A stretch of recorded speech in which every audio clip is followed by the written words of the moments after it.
Seorang bocah mengikis lututnya dengan amplas lalu memasukkan lututnya ke cairan alkohol. Rasa perihnya begitu menyiksa hingga dia meringis. Teman-temannya heran dan bertanya, "Kenapa kau lakukan itu?" Dia menjawab, "Aku ingin menang di Boston Marathon." Semua orang malah menertawakan. Bahkan kepala sekolah menyuruhnya berhenti, tapi dia tetap bertekad. Ia lalu mengikat dirinya ke sepeda temannya dan mulai berlari sekuat tenaga. Tak lama, tenaganya habis, tubuhnya jatuh, dan terseret di jalanan. Meski diminta berhenti, ia menolak. Setiap hari ia terus berlatih. Di gym, mendaki bukit, berlari mundur, bahkan menceburkan diri ke air es di musim dingin. Semua dilakukan karena ibunya koma bertahun-tahun. Ia berharap, prestasi besar bisa membuat ibunya sadar kembali. 3 bulan berlatih, ia ikut lomba 10 kilometer. Meski udara sangat dingin, ia tetap berlari hanya dengan kaos tipis. Awalnya ia memimpin jauh di depan hingga menarik perhatian pelatih terkenal. Namun akhirnya tenaganya habis dan ia kalah di garis finish. Dengan sedih, ia pergi ke rumah sakit.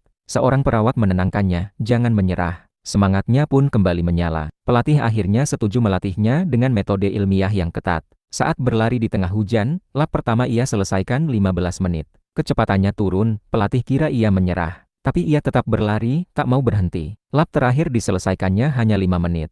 Pelatih terkejut sekaligus kagum. Semua itu ia lakukan hanya untuk ibunya. Suatu hari ia duduk di samping ibunya, berdoa dengan penuh harapan. Kemudian ia pergi ke Boston. Hari lomba dimulai, ia langsung memimpin. Pelatihnya bersorak dari tribun. Namun di tengah lomba ia turun ke posisi kedua. Tiap kali lawan mendekat, ia berlari lebih cepat. Tinggal 200 meter tersisa, hanya 2 pelari. Anak-anak sekolah meneriakkan namanya. Semua orang menunggu sebuah keajaiban. Akhirnya ia menyentuh garis finish pertama. Segera ia berlari ke rumah sakit dan menaruh medali itu di tangan ibunya. Di saat itu juga, keajaiban terjadi.